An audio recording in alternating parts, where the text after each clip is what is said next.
actually 7 conditions that you need in order to successfully implement a new habit. And once you do, then the old exit ramp starts to get overgrown, and eventually it gets to a point where it's harder to take the old ramp than it is to take the new. Introverts' brains tend to like the acetylcholine pathway, and that's a thicker transmitter. And so it takes more energy for your brain to push messages through that transmitter. And so being around a lot of stimulus and social engagement makes you physically tired because your brain has had to use a lot more energy. So I think some of my energy just comes from my brain.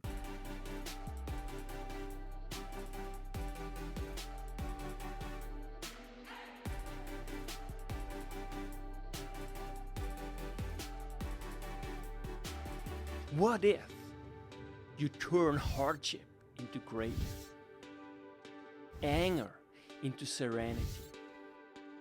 Everything changes. Make your life a masterpiece.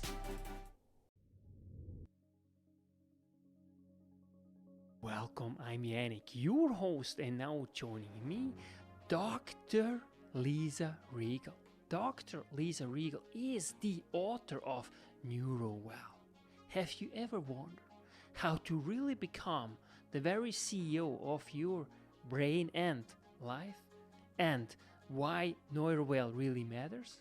And what NeuroWell really is, and how to learn about it in order for you to really live the very best life possible. If this is something that really interests you, this is the episode for you with Dr. Lisa Riegel. Dr. Lisa Riegel, welcome to the show. It's such an honor to have you and to really discuss the important work that you are doing, and really congratulations for publishing the book NeuroWell. Thank you very much. And I'm actually really excited to announce my second book came out today. So it's called Aspirations to Operations, and it's for leaders to help them apply brain science in their leadership. Beautiful. But before we start, really, let's start and introduce yourself with only one powerful sentence. I would say I am passionate about helping people be happier, healthier, and more successful in all contexts by understanding brain science so they can be self-aware, they can be self-regulated, and they can have self-control. Now, what is NeuroWell? Let's start really by defining what you mean by NeuroWell. So NeuroWell is basically a culture framework that I invented to address the brain science behind engagement and motivation and mental health. So the book goes through, the first section is kind of why are we messed up, right? Why is mental health such a problem today? Why are people quiet quitting? Why are we having so many issues mentally? The second section goes into really the brain science, and it all starts with how our brain perceives reality. So it goes through and explains that science, and then it explains the stress regulation system and how it operates and why that's important to understand, because at the real base of the book talks about any behavior, work behavior, social behavior, school behaviors are the intersection of biology and context. So when we understand biology, we reframe problems and we have better solutions for them, and we have control over context. So how we create a context around us that's safe and supportive and proactive will calm that stress regulation system down, and it can actually rewire your brain. You can change the way that you perceive your reality through intentional repetition of positivity, really. Now, just to frame and really to contextualize our talk a little bit, I want to know a little bit about you and your biography.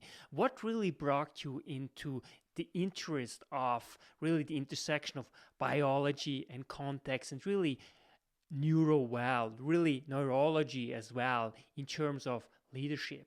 Tell us a little bit about your past and how you found your way through this really crucial topic.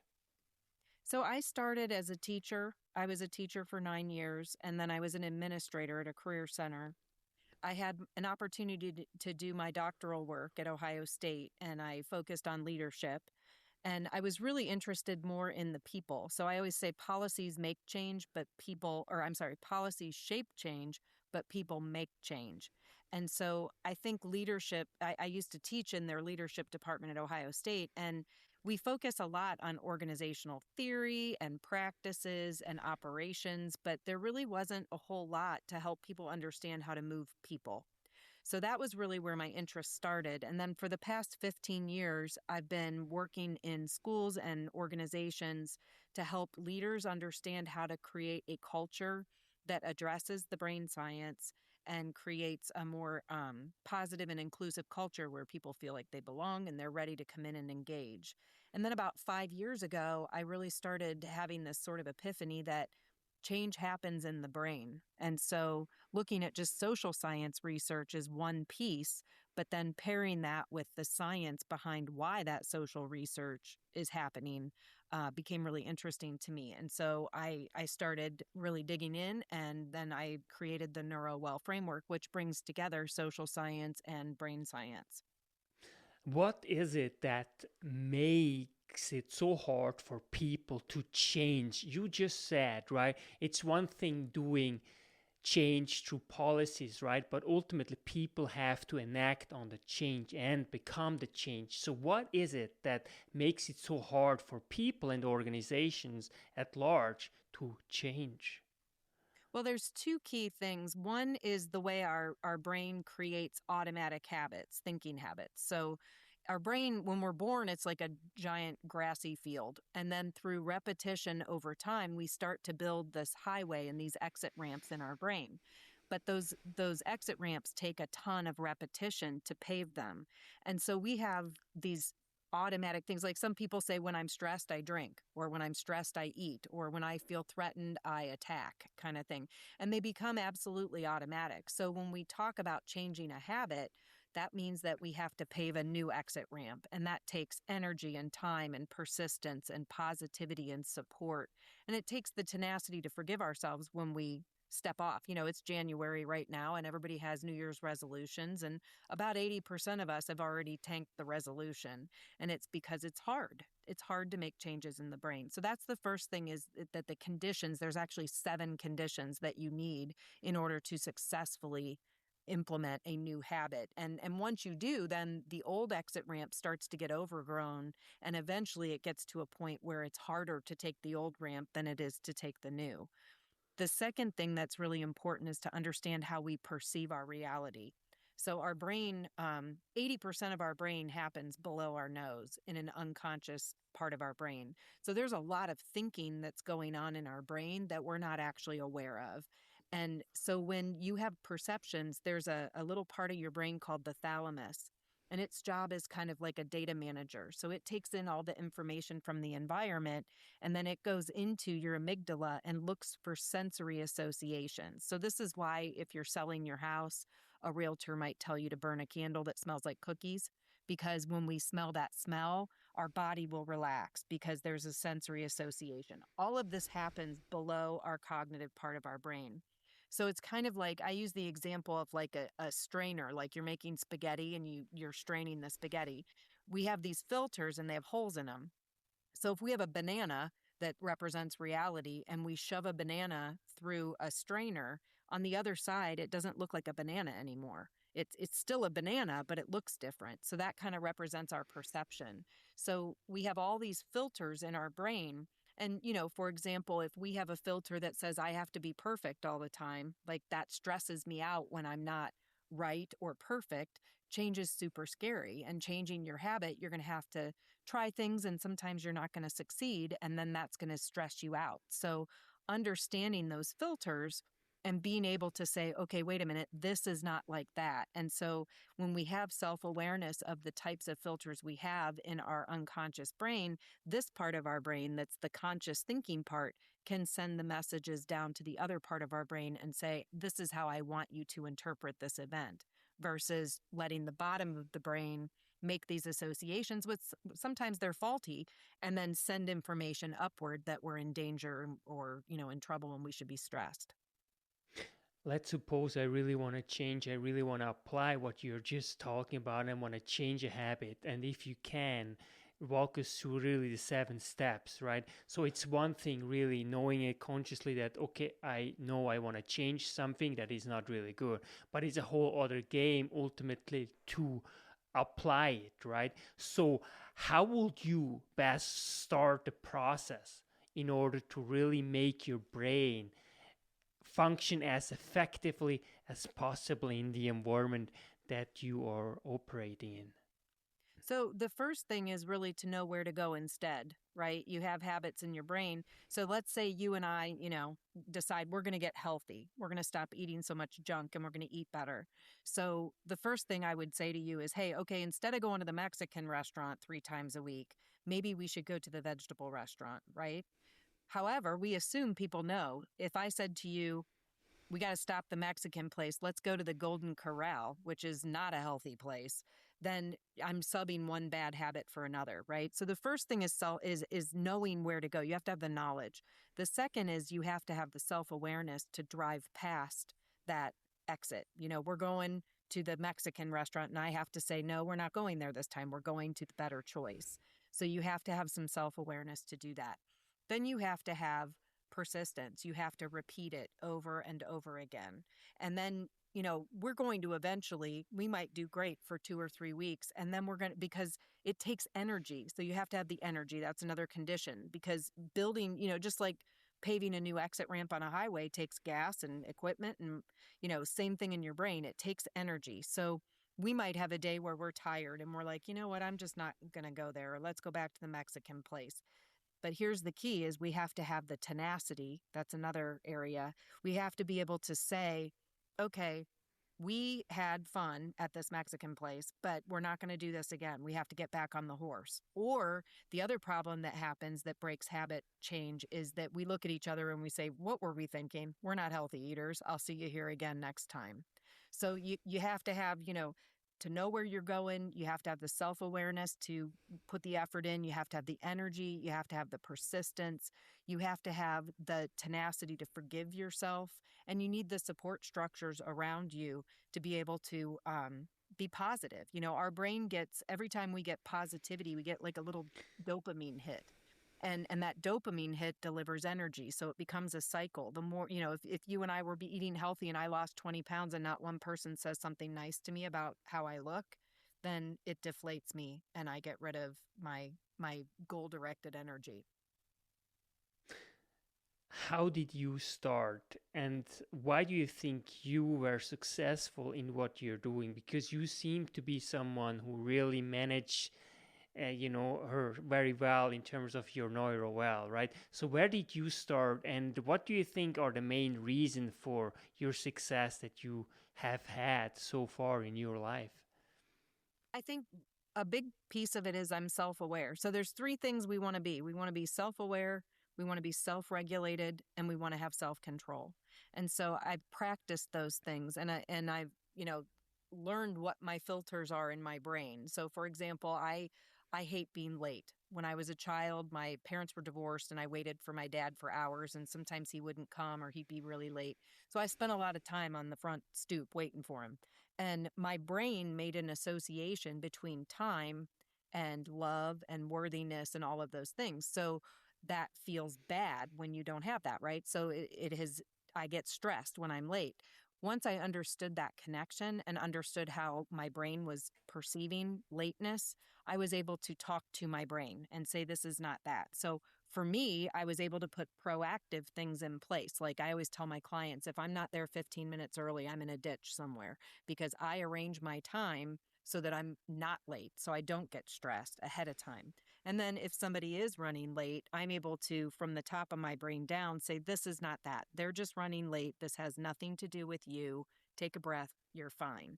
And so that's like one example of that self-awareness. And so the more we understand kind of what triggers our stress, and then not just what triggers our stress, but like the fear underneath. What is the fear or negative emotion underneath that trigger? For me, for lateness, it's love and worth kind of thing. You can have other people that have all kinds of fears, like I'm afraid of being criticized or I'm afraid of being left out. And so that's the first step, is that self-awareness. And then, I've spent a lot of years doing positive, like, mental health self-care routine. So when I started, you set an alarm for like every 90 minutes. And every 90 minutes you stop and you just, feel your feet on the ground, take a couple breaths, stretch your neck back and forth a little bit. And then you get back to work. But it calms your vagus nerve, it calms your body down, and it keeps you regulated. And then after a while, you don't have to set an alarm. You're just normally able to just stop and take a breath when you. Do you think it is harder today than it was, let's say, 30 years ago in order to really manage your brain in a very conducive and life-giving way? Yes, absolutely. So behavior is biology and context. When you look at the context that we have right now in the world, it's different than when I grew up. So I'll give you a couple examples. When I grew up, I watched Little House on the Prairie and Saved by the Bell and Happy Days, and shows that were about when you make a mistake, making amends, and family and friends and togetherness, right? So I was based in a worldview that people are generally kind and that community matters and that being kind and honest matters. And those became filters within my brain that I pass reality through. So when I'm out and about in the world, I tend to see the good things that are going on around me. In today's world, the TV and the media that we consume is about, you and I will partner up and manipulate them so we can vote them off the island. It's all about othering and, manipulating people. And so that's the way that kids and people today view the world. And then, of course, you've got 24-hour news channels, and you've got doom scrolling on social media, and you've got all these places that are feeding you information, feeding that unconscious part of your brain a message that the world is not safe. And then the other piece, there's two other big ones. One is the social media piece, that when we have social media, we create a persona, and that persona is better than who we are. We don't put a candid picture on there. We pick one that puts us in the best light. And so when we then enter into brick and mortar places and real spaces, our brain already is dysregulated because we're walking in knowing we're less than who we projected. So there's this like negative self-image kind of rabbit wheel that you get into. And then the third thing is that we live in a society that is identifying as sick. I mean, if you watch TV, there's a commercial on, everybody in the world seems to have skin rash issues and diabetes and mental health issues, and they're always advertising drugs and diseases. And so again, that I'm always amazed when I work with kids how many times they introduce themselves, and within the first 5 minutes they tell me all their diagnoses. And it's like, if you're running, again, it's that banana. You've got reality. It's running through a filter that says the world wants me out of here. People are out to get me, and I'm sick and I can't handle this. I'm not okay. Then your perception ends up being negative, and it puts us into this constant state of stress. And it's not good for you. And, the stress is an inflammatory process. And so it can lead to lupus. It can lead to all kinds of autoimmune diseases, rheumatoid arthritis. And I've had a few back surgeries, and I find that when I'm stressed, my back hurts because the inflammation in there. So, the biologic reaction in your body around stress can really make you sick. And then that makes it worse. It just continues to be a cycle. It's amazing what you're actually pointing out. And just quickly, as you say, right, when people start identifying themselves, through a disease, right, what does it do really in terms of your biology as a human being, really, even at the very cellular level? Right. Well, what's interesting, and I always wonder, like, why isn't dental and eye insurance included in your insurance? Because your eyes and your teeth are actually in your head.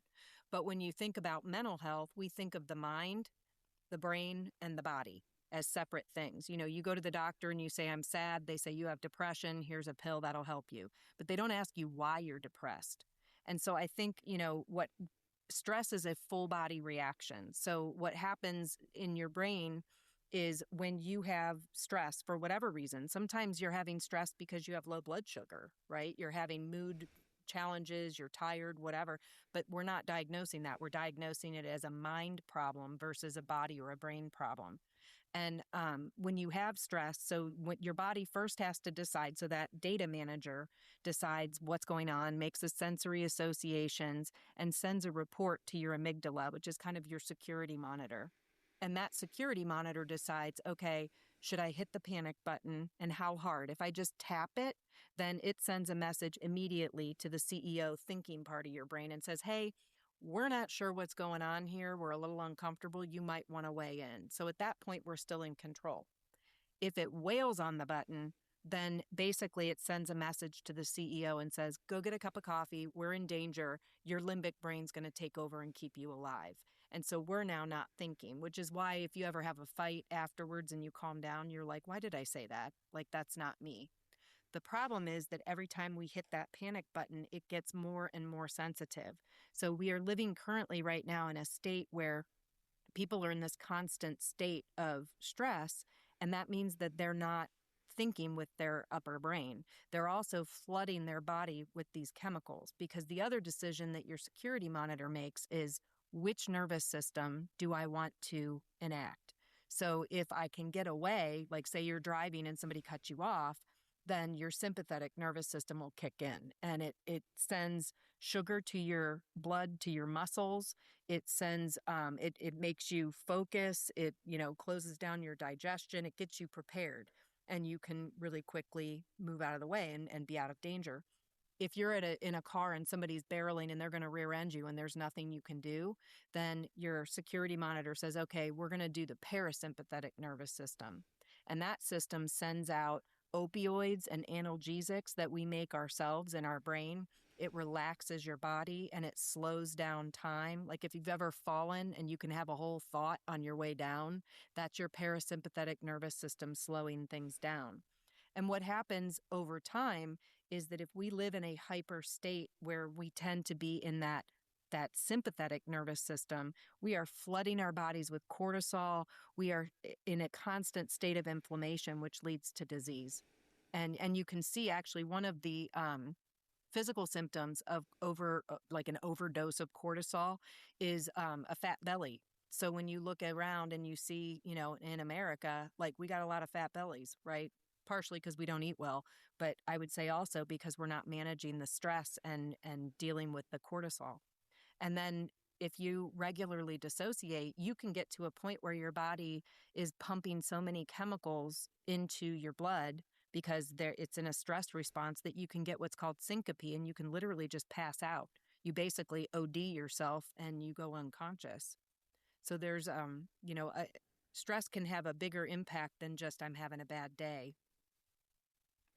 I mean, it's so important what you're saying, because I know every time I go on a plane about 2-3 days earlier before I start travel, I have a little bit back issues all the time. And I know that stress is a function really of an event, really the view that I take on it. And therefore I know, okay, I have to relax, I do some stretching. So I know now I can do some measure in order to get more relaxed, and that I don't have the same big issues, because really it deforms my literally my body, my back, so it's really, but it's interesting, and obviously it's a process, right? But what you are really saying is that we are in a really, really terrible state, and I think the World Health Organization, they said like the next pandemic will be really 2060 or so with suicide. It's already basically spiking in terms of youth, but it's really something that is extremely concerning, because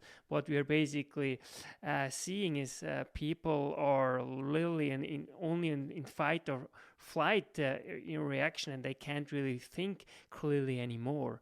What is your advice to get people by and large off, for example, social media? Right.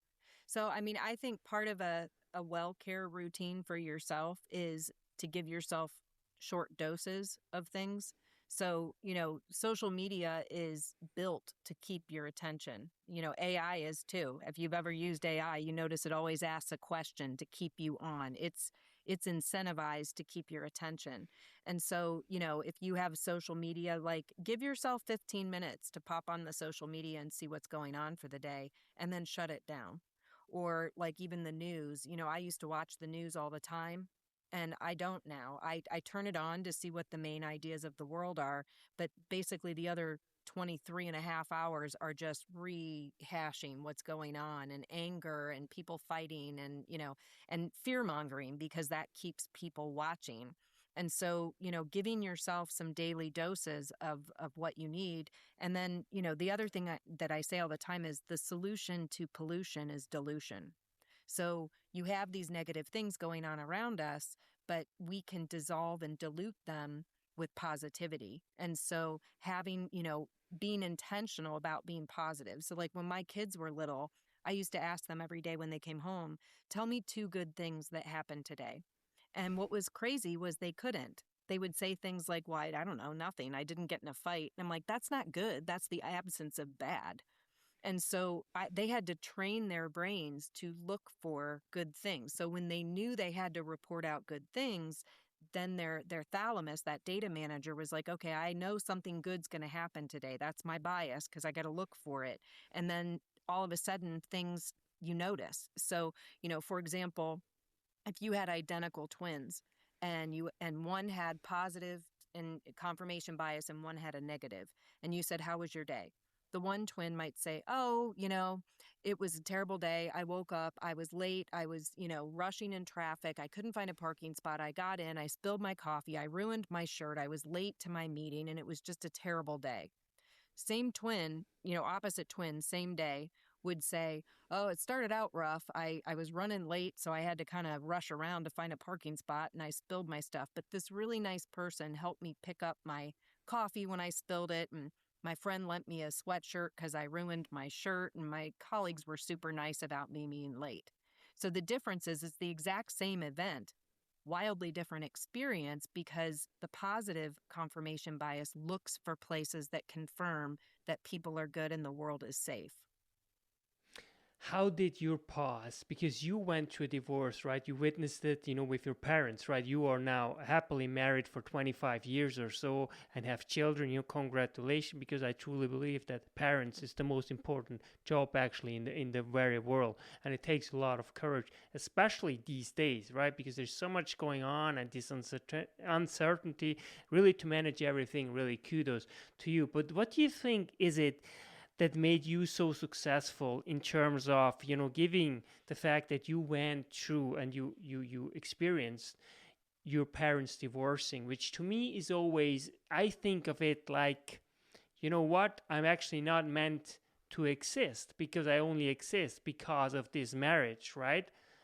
And so how did you cope, and how much do you attribute your success to what you have been through, if at all? Right. No, I think, every experience that you go through gives you a chance to grow and learn. And so there were times when I was younger, I didn't recognize the filters in my brain that were formed through my childhood and through, trauma in my childhood, whether it was divorce or, a friend was mean to me or a boyfriend broke up with me or whatever it was. You store those things. But I think, as an adult, once I made a conscious effort and, I say to my kids all the time, you get to choose.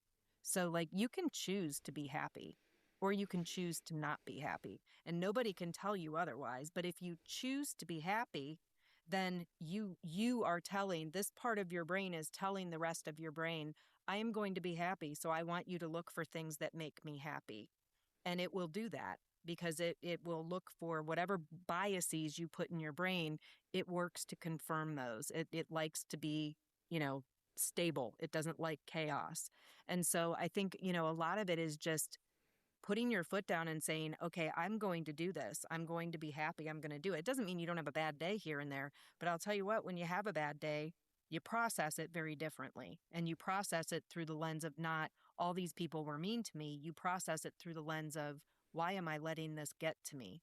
What's at the root cause of why this is bothering me so bad? And what can I do to not feel bad about it anymore? And it's so important because I realized this in my 30s, that the only fear I I only really had in my life was always, and still up to today actually, is my parents, could potentially divorce, and it was very interesting because an Indian friend actually told me once, it's very interesting. All the Caucasian friends who I have, they tell the same thing as you do, but I never hear it from a Caucasian. So it's very interesting, and so I'm curious, why do you think some people, and you brilliantly mentioned the example of a twin of twins, right? Some succeed and others don't. Yeah. I think, some brains tend to really gather the negative pieces. Some people, I think some of it goes to temperament, and it goes to your self concept of, especially too, like some of the filters that we have are formed way before we have any conscious thought. We start forming our stress regulation system in the womb. And then the first like 8 to 9 weeks of life are the most critical times as far as creating that filter of the world is safe and people are reliable, or the world is chaotic and people are dangerous. So those first 8 to 9 weeks make a huge difference in our brain, and it actually impacts, like, even prenatally, like if you are born out of a dirty womb that's like got drugs in the womb and things like that, you will actually make less cerebrospinal fluid, which leads to impulse control. And so we actually have it. So again, the brain, the body, and the mind, they're all connected. So, sometimes we have limitations that we don't even realize we have, and we can fix them with intentional practice. But I think a lot of people have blind spots. And I truly believe that the more self-aware you are, the better able you are to have self-control and to choose what you want. When you're not self-aware and you just kind of let the wind blow you wherever you're going, you don't have a sense of control. And anxiety is the product of not knowing. So if you don't feel a sense of control, you have this constant state of mild anxiety, so that when something does happen, it bumps you up into a full stress reaction. What do you personally do, and how do you experience you managing really your time on social media? You mentioned about potentially 15 minutes, but does it occur to you that you get sucked in? And if you do, what different does it do in terms of you going about your day? Right. Well, there's a lot of research that shows the more time you spend on social media, the worse body image you have, the more anxious you are, the more depressed you are, the more negative you become. And so, me personally, I don't have social media. I'm on LinkedIn because it's a business thing to be on, but I'm not on Facebook. I'm not on Instagram. I have accounts because my kids will post stuff they're doing and I want to see what they're doing, but I don't post on anything. And, when Facebook first came out, it's fun to go like look up where people are today and stuff. But then I started realizing it was making me angry because I was on Facebook and I'm like, what am I doing wrong? Everybody's at the beach. Everybody's on vacation. Everybody has these wonderful kids that are all cleaned up and look perfect. Mine won't clean their room. I can't get them to do this and that. And again, it goes back to this like sort of idealized persona that's online. So I think some of it is recognizing that this is not real. This is a fabrication of what people want to be real or want to show you. They're not going to show you, the day on a Sunday where they're hung over at a grocery store in a messy bun. They're not going to take a picture and post that as their profile picture. So I think, recognizing that what you are viewing is not real is a big first step. And then I think, thinking about like spend 15 minutes on social media and then stop and pause. How do I feel? How does this make me feel? Am I feeling fulfilled and warm and loved? Or am I feeling agitated or angry? Or am I getting FOMO, or am I feeling like I'm less than everybody else online? And if that's the case, why in the world would you put yourself in there? This is really brilliant. I think it's so important. It really saves life, in my view. Really, what you're telling me, and it really makes sense. And if you don't really do this, what you just said, I think you have a very hard time.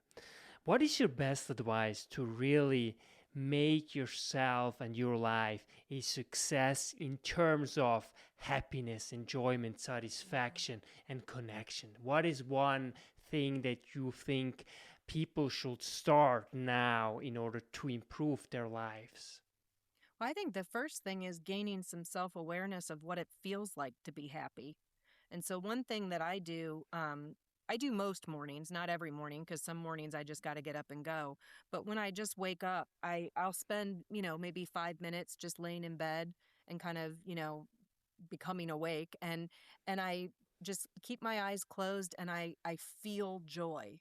Like I feel my body feel joy. And for me, like the beach is my happy place. Like I love the sound, the smell, everything. I love the sun. So I just close my eyes and imagine myself at the beach. But the important piece is I pay attention to what does my body feel like when I'm feeling joy? Because I think people don't always recognize what it even feels like to be happy. And so, being more mindful about what your body feels like, and then you're able to recognize moments, moments in the day where you're like, wow, my body's feeling like that again. So I'm feeling happy today.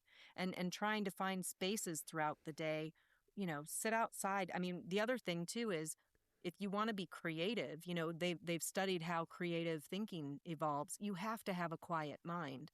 And if you are, so many of us, we take our phones to the toilet. We can't be without that for 10 minutes, right? So, sit outside for 5 minutes or sit and, stare at, like we have a fireplace and I sit and stare at the fire for 5 minutes and just let your mind be blank and just feel your body. Like try to understand what your body feels like when you're feeling happy. That's really brilliant, what you're proposing. I really loved it. What does it feel like to be happy? Feel joy, really. What does the body really feel, right? It's brilliant because, as you said, right, it really helps also improve really your brain and really the pathways, the neural pathways that you can potentially changing, right, in your brain that you need. Why does caring for the brain go beyond self-improvement and really into ethical responsibility? Into ethical responsibility? Yes. Well, I think that when we hurt other people, we don't feel good, right? And a lot of times when we're hurting other people, we're doing it because we're letting our limbic system tell us what to do. We're not thinking through, because up here is where your character and your morality and your personality exist. And there are a lot of people when you're out of control, they're not accessing that, and they're living, this part of their brain, the non-thinking part of their brain is telling them what to feel. And so, I think in order to be an ethical person, you have to be able to make sure that your stress system is calm so that the smart part of your brain is actually making those decisions and not the emotional brain.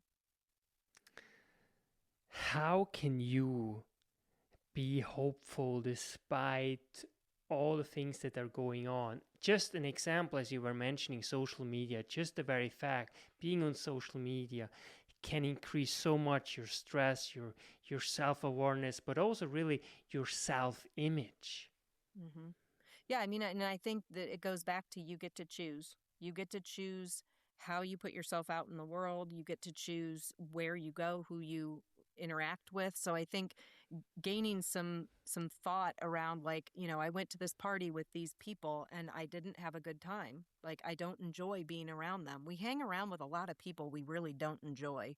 And so finding people that you do enjoy and saying, these are the people that I want to invest my time in.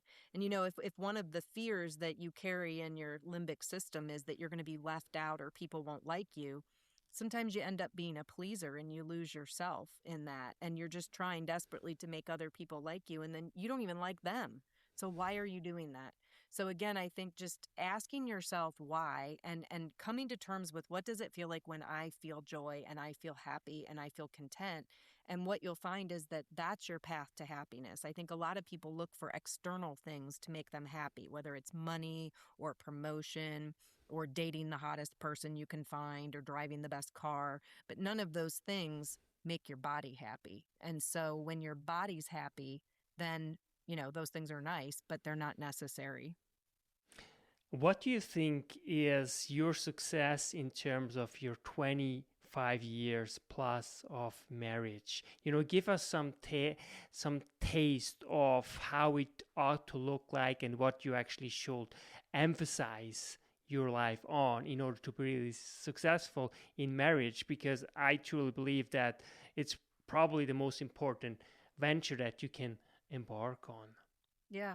So a couple things. I know, my husband and I talk a lot. We communicate. So we talk about how we feel about things. We talk about, and we understand that when, if I'm all hyped up about something and angry, then the words that are coming out of my mouth aren't really what I'm thinking. They're what my brain is telling me at the moment, and we recognize that. So instead of picking a fight with the part of my brain that I had nothing to do with, as far as thinking about my responses, we let each other get that out, and we forgive each other if we say something that's, inappropriate or mean because we're mad. And we really don't have that as much because we've learned how to control some of that, or to verbalize, I just need to vent right now because I'm super angry, so let me just say horrible things and then I'll be done, and then we can talk about it. And so I think that we've learned to communicate that way. I think the other thing is that we're partners. And, when he does well, I do well. And when I do well, he does well. We're not in competition. And I see a lot of marriages where people are insecure about themselves, or, they almost get into these like arguments about who gets to do what. And, that's not how we operate. Like, I'm my very own person. And, Robert Frost said one time that love isn't one bubble, it's two bubbles touching each other. And I think you have to be your own individual person, and you have to choose to want to touch that other individual person, not come together as one bubble. Does that make sense? Yeah, it absolutely makes sense. I think that's really what you also help the other really to be the very best, to really flourish, to really satisfy him or herself in one way or another. And that doesn't have to be always together, but it's always in recognition that we do it because we are a team. It's like an eagle, right? You need two wings, right, in order to really be able to fly high, right, in some sense. Right, absolutely. And the other thing that, and I've told my kids this for years, you're not always the main character of the story. Like, sometimes you're a supporting character, and there's a lot of people who make themselves the main character of every story. And so, one of the things when you're feeling kind of down, or you're feeling like uncomfortable, pull yourself out from being the main character and be the supporting character, and play a role in the scene where you're supporting the other people versus focusing on yourself. Because when the mirror is turned toward you and all you're doing is looking at yourself, then the negative thoughts can go. But if the mirror is turned outward and you're, or behind you, and you're kind of looking at other people, then it's not about you, and you get to be part of the context and not the main focus. Talk a little bit how this actually looks like in the brain, because when you actually turn it towards outside, right, it also does something. Explain.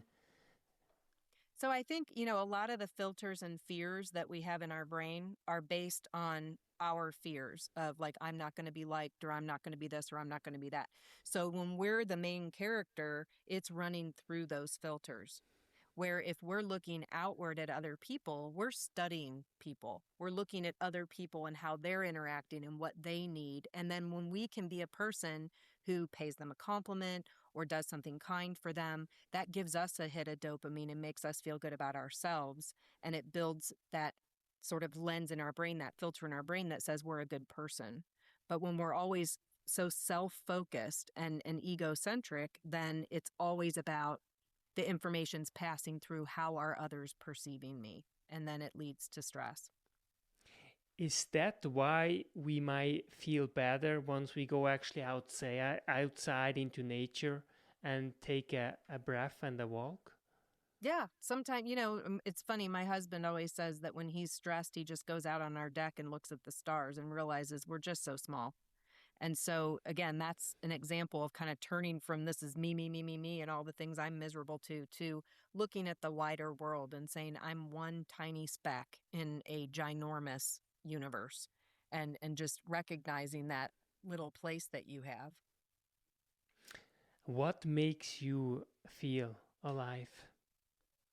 Um, I think that the thing that gets me more excited than anything is that light bulb moment when people have that self discovery, because that really is my mission. I feel like there's just no reason why people can't be happy. And we have all the power we need within us to help ourselves find our own happiness. And your happiness is different than mine, right? So when I was in my 20s, I have what I called my quarter life crisis. I was working a job that I didn't really like, and by all metrics I was doing great. Had a company car, had a paycheck, had a house. It was all great, and I was miserable. And it wasn't, and I just had this moment where I realized that I was on the wrong road. And my dad actually grew up in West Virginia in a steel mining town. And he said to me one day, he's like, you got to stop projecting your misery on everybody else. He's like, I grew up with other, people who went to a factory, worked there their whole lives, played softball on the weekends, had, picnics, and they were happy. And he's like, you would not be happy with that life, but they were happy. So stop taking that away from them. And it was just this giant epiphany for me that everybody's not on the same road trying to get to the same finish line. We get to pick, we get to choose, and we get to figure out what road we want to go on. And that's where, again, finding like, where do you feel joy? So I had, at that quarter life crisis, I quit my job. I called off a wedding that was going to be a big bad mistake.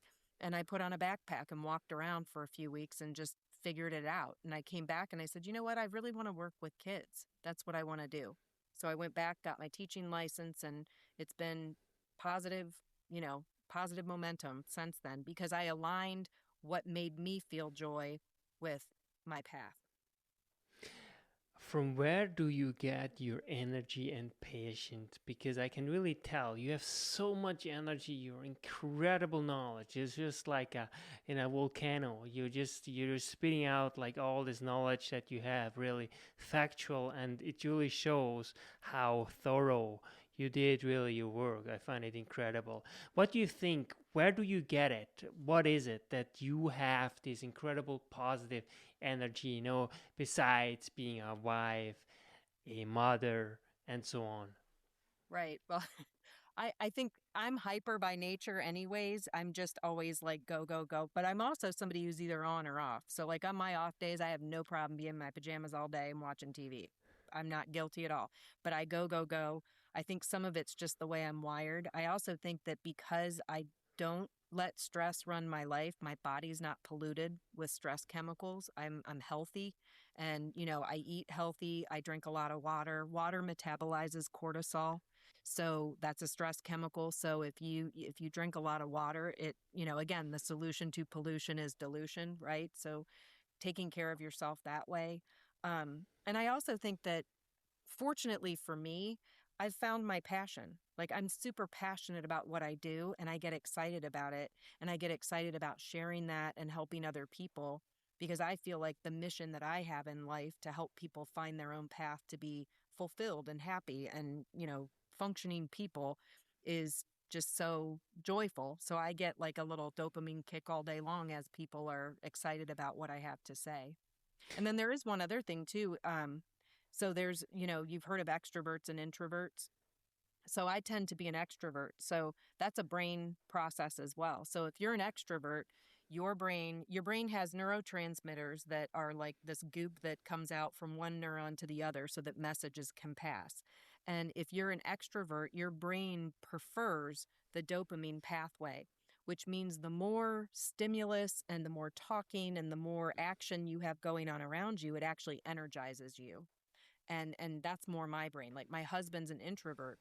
Introverts' brains tend to like the acetylcholine pathway, and that's a thicker transmitter. And so it takes more energy for your brain to push messages through that transmitter. And so being around a lot of stimulus and social engagement makes you physically tired because your brain has had to use a lot more energy. So I think some of my energy just comes from my brain. It's brilliant. You really know your stuff. I really love it. I just a question. What do you think? Do you think I'm a introvert or extrovert? How come? Because I think that you are very thoughtful about your questions and more methodical, versus shooting from the hip. And extroverts tend to think out loud. Like, you strike me as a person who thinks deeply about what you want to say and what you want to convey, and then presents it to the world when you're. You're really, you're incredible. You're incredible. It just shows everyone who is listening. Really, you gotta really buy the book. Really, NeuroWell on Amazon. Outstanding. I'm really impressed. I really love it what you're doing, because it also shows really you're truly on purpose. And now, really, a question. I think this is really important. How can you really find your purpose or meaning in life? Because you found it, right? But there's a lot of people, I think by and large, most people struggle with that, right? Because it's not necessarily innate, right? As you explained, really, when we look at the biology and context, right, it's really a lot of is really biology too that is driven in terms of our reactions, right? Because that's who we are, and therefore we have to be very intentional in the sense of being self-aware. So how can people, find purpose and meaning in their lives? That's a really, really difficult thing to do for a lot of people, right? Some people are blessed. They know what they want to do. They've always wanted it. It's their passion and they're good with it. I think that the finding what gets you excited starts by understanding what you feel like when you feel joy, and starting to look for patterns of, I felt joy here, I felt happy here, I felt, kind of keep a happy journal. Like, what are the things where I came home and I felt fulfilled and happy? What was I doing? So, maybe it was you were out in the community doing, a bike ride, or maybe you were alone. Maybe you were on you're in a club, whatever it is, and just start to look for patterns around that. And I think the other thing is to recognize you don't have to find passion in your employment. A lot of people go to work and have a job and it pays the bills and they're fine. They go to work, it's fine. It's not their passion, but their passion is outside of their job. And so I think we sell a message to kids today, and have for a long time, that you have to find your passion and pursue it as a career. People don't all like, there aren't people who are like, oh man, I just can't wait to sell tickets at the stadium, right? That's not their passion. They might enjoy their job, but finding that real thing that makes you feel fulfilled can be in your work. And I'm fortunate that, I don't like every single thing I have to do in work, but my work in general is something that I feel very passionate about. Other people can find it in their church, in social groups, in, hobbies, in other things. But you've got to find something that brings your body that joy, because it's restorative. And then when you have things that aren't so fun, you're not just dragging, because you already have that stored energy of happiness. Yeah, I think this is really important too, really, to really realize that you don't necessarily have to love your job, especially not every single day, right? It's a journey, it's a cycle, right? And we change. And so we really have to embrace that, and be not too pushy within yourself, that we think like we have to find it. Because if we just, and also like from a neuroscientific perspective, right? What does it do if we actually put too much emphasis on something that we have to eat now, or just let it go and let it kind of sink in, as you say, right? Just dilute it to some extent, but also sometimes let things sink in. So from a neurological perspective, what does it do if we think like we gotta do and have it now, only now, or versus let's just pause, let's give it some pause? What's the difference? Yeah. Well, and I think we live in a very impatient society. People want satisfaction immediately. They don't delay gratification. And that's really important skill, to learn to delay gratification, and to recognize that every single thing you do all day isn't going to be fulfilling. Sometimes you just got to get stuff done. And I know, like, my kids are 20 and 23, and we've had conversations before, because, they're working grunt jobs, and, working at a fast food, or working, sweeping floors at a theater and things. And they'd be like, oh, I hate this job. And I was like, no, you don't. You hate some of the tasks that you have to do, but you can love that job if you have fun with your coworkers, right? So it's like you can find joyful things within your job, even if the job itself isn't fulfilling. The experience of being with people. Like, if you've seen the show Severance, that show I love that show. But those folks, like, they're literally just solving puzzles all day. I mean, it's a like mind-numbing type of job that they're doing. But they develop really close ties, and even when he has to choose between his outie and his innie, he's conflicted because the joy wasn't in the job. The joy was in the people and the environment of the job, as weird as it was. And I think this is really one of the best advices that you can really get, is like finding the joy like in the small moments, right, around the main job. And it's really action on us, right? As you were mentioning, it's about choices. Yeah. And joy doesn't have to be a big giant event. Like, other people don't owe you joy.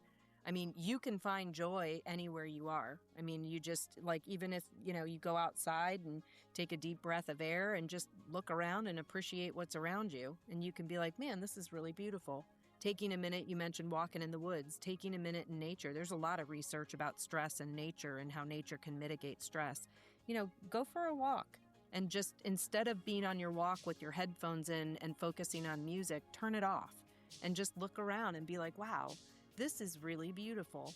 And then let yourself feel that for a minute, and you'll find that all these little moments in the day can be stitched together so that in the overall feeling that you have through the day is happiness.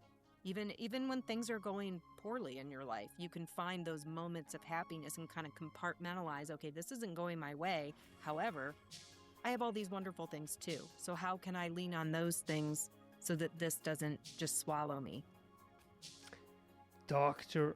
Lisa Riegel, thank you so much for your time and really being truly a blessing to myself and really the world. You're doing a tremendous job. Thank you so much. Well, thank you for having me. Lisa Riegel. That's why knowledge matters.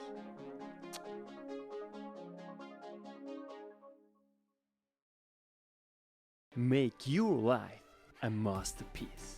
Visit now programs.d-ykm.com.